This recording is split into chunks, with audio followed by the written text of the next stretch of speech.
என்னை பொறுத்த வரையில அவர் என்னை வளர்த்த அப்பாவும் தான். ஆப்ரேஷன் நடக்க சார் எனக்கு நாளை காலையில் எனக்கு சர்ஜரி ஓப்பன் ஹார்ட் சர்ஜரி 10 மணி இருக்கும். வேற அண்ணே தூங்குறியா இல்லைன்னு பயப்படுறியா? யாருக்கும் பயப்படுவான். மறுநாள் காத்தால அறுக்க போகணும் எவ்வளோ பயப்படும். நீ கோழையா அது தெரியாம அதெல்லாம் கிடையாது. வேற நான் ஒன்று செய்யறேன். நான் உன்னோட ராத்திரி படுத்துக்கிறேன். காலையில ஒன்று நேற்றுனேன். அது என் நெஞ்சில சார் இன்னை வரலையும் அந்த தலைவரை நினைக்கிற பொழுதெல்லாம் என் கண்ணை தாண்டி கொட்டு சார். இப்படிப்பட்ட ஒரு தலைவர் என்னை பொறுத்த வரையில அவர் என்னை வளர்த்த அப்பாவும் தான். ஆப்ரேஷன் நடக்க சார் எனக்கு நாளை காலையில் எனக்கு சர்ஜரி ஓப்பன் ஹார்ட் சர்ஜரி படுத்துக்கிட்டு இருக்கேன்.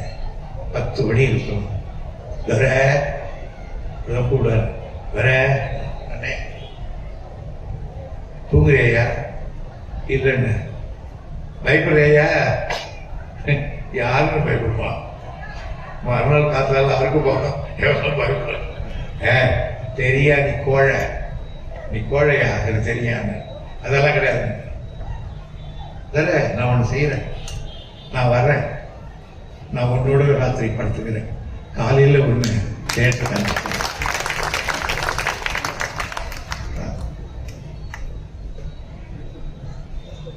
அது என் நெஞ்சில சார் இன்னை வரலையும் அந்த தலைவரை நினைக்கிற பொழுதெல்லாம் என் கண்ணில் தண்ணி கொட்டு sir.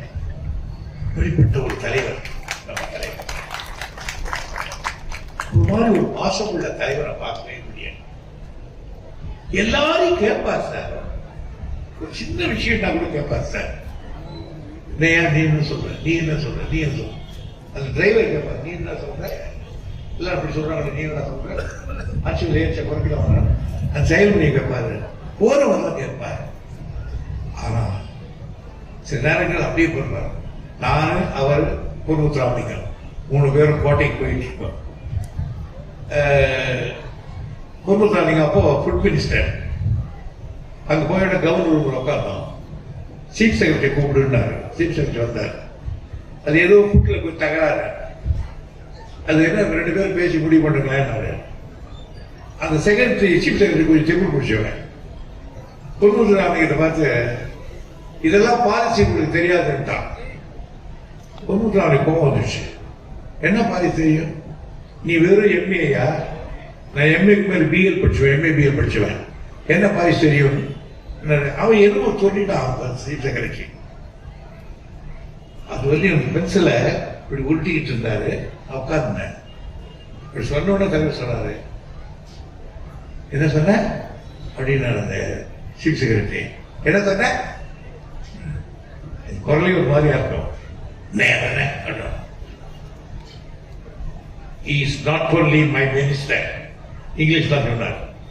Ponmuthuramalingam is not only my minister. He is a commander of the party. பீவா அப்படின்னு போட்டு அடிச்சா வர பென்சில தூள் தூள் அடிச்சு. நண்பர்களே, தன்னுடைய மந்திரியை கொஞ்சம் பேசிட்டான்றதுக்காக ஒரு சீஃப் செக்ரட்டரிய 12 மணி நேரத்துக்கெல்லாம் தூக்கி ஏற்றிட்டார்.